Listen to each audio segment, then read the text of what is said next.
À cet instant précis, j'ai compris qu'il n'y avait plus de retour en arrière. J'avais atteint le succès tant désiré, mais à quel prix? La perte de ce qui comptait vraiment pour moi me ronge. Je me relève, prête à tout affronter pour prouver ma valeur. 6 mois auparavant, j'étais une analyste perdue dans un open space. Aujourd'hui, je suis la chef de projet junior d'un bureau avec une vue imprenable sur la ville. Cette promotion était le fruit de mes efforts acharnés et de mes sacrifices. Je mérite cet instant. Mon collègue Marc m'invite à célébrer ma promotion. Ses encouragements me réchauffent le cœur. Il est humain, un soutien précieux dans cet environnement compétitif. Sa loyauté me touche, mais elle me pousse aussi à me questionner. Suis-je prête à tout? Monsieur Duval, le grand patron du département, m'informe d'un projet crucial, l'Odyssée. Un seul chef de projet sera choisi, et ce sera un duel. Ses attentes sont claires, compétence, vision et absence de sentiment. Cela déclenche une lutte intérieure en moi. Les jours passent, tiraillés entre ma loyauté envers Marc et l'ambition qui m'habite, je suis en proie au doute. Chloé, ma sœur, me rappelle qu'il est important de garder notre intégrité. Mais plus je réfléchis, plus mes désirs obscurcissent ma morale. Duval me convoque, et son discours résonne en moi. Marc, avec sa gentillesse, devient un obstacle à mes ambitions. Je sais que je suis sur le point de faire un choix qui pourrait changer le cours de ma vie. L'alternance entre ambition et loyauté devient une torture. Décidé à prouver ma valeur, je travaille sur mon projet tard dans la nuit.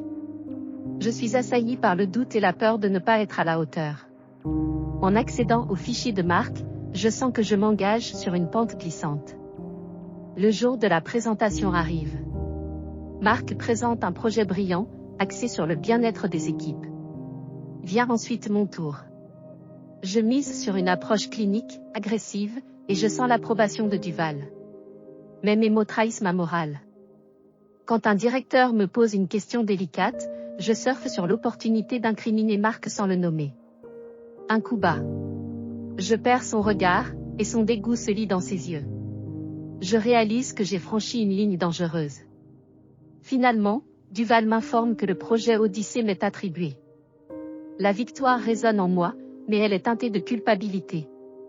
En sortant, je croise Marc, dont le regard est plein de déception. Ma conscience me pèse. Seul dans mon bureau, je contemple la ville, scintillante de lumière. J'ai tout gagné, mais je ne reconnais plus la personne que je suis devenue. La question qui me hante est celle de mon identité face à ce succès. Quel prix ai-je payé pour réussir? Ce succès n'est pas la fin, mais le début d'une introspection douloureuse. Ai-je été prête à perdre ma sensibilité pour atteindre les sommets? Je me sens déconnectée, perdue dans un monde qui ne me ressemble plus. Je me demande si mes choix étaient justes. Si j'avais eu le courage de maintenir mon intégrité, où serais-je aujourd'hui? La victoire perd son éclat à mesure que j'affronte la vérité de ce que je suis devenue. Et vous, qu'auriez-vous fait? Quel prix auriez-vous été prêt à payer pour réussir? Vos réflexions comptent. Partagez-les en commentaire et engageons la discussion sur cette quête parfois troublante de la réussite.